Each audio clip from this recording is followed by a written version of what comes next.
Hi, a film I caught last night, having watched the previous films in the series, was Appointment with Death, the 1988 adaptation of the Agatha Christie novel.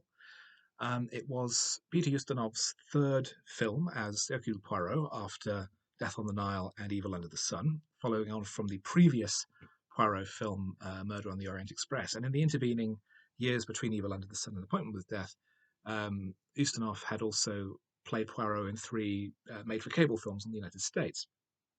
There's a significant downgrading of budget and ambition with this movie. We don't have the director of the Poseidon Adventure, or no, that was the wrong name. Sorry, the director of The Towering Inferno anymore. Instead, we have the director of Death Wish, Michael Winner, and the film is made for the Cannon Group, led by Golan Globus, who during the late 80s were synonymous with low-budget crap.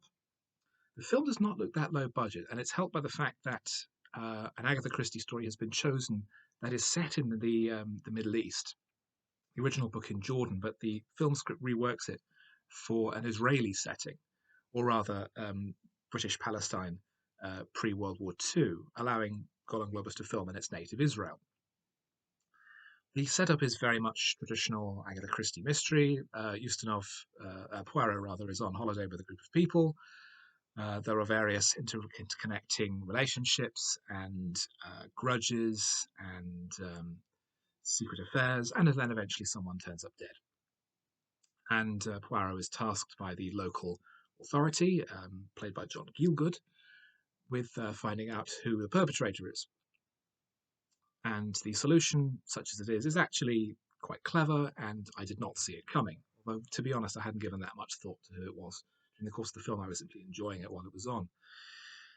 As is usually the case with these films, there's quite a significant gallery of supporting actors. You have Lauren Bacall, Piper Laurie, David Soul, Carrie Fisher, um, Jenny Seagrove, John Gielgud, as I said. And I think that's it. But it's given the circumstances, given that it's a lower budget production and it's Golan Globus, I think it's a reasonable selection of characters. Overall, the film is, as I say, pretty entertaining. It's, from what I gather, a relatively close adaptation of the original book, although a few changes have been made here and there for the circumstance, for the purposes of keeping it sort of tight and concise. It's about an hour and three quarters, which is about the right length for this kind of story, I think.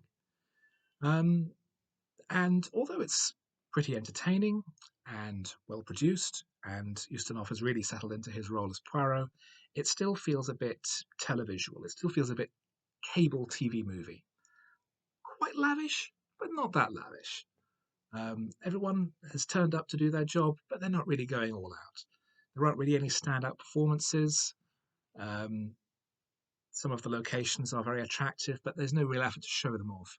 The focus is on the storytelling and the character work, which under the circumstances is probably the right move, but it means that the whole thing feels a bit more televisual perhaps than it ought to. But that being said, I've seen a lot worse. I would certainly take this over the Kenneth Branagh Murder on the Orient Express, and I think it works as a nice sort of final instalment of the Hercule Poirot movie series before the reboot. So, yes, pretty entertaining.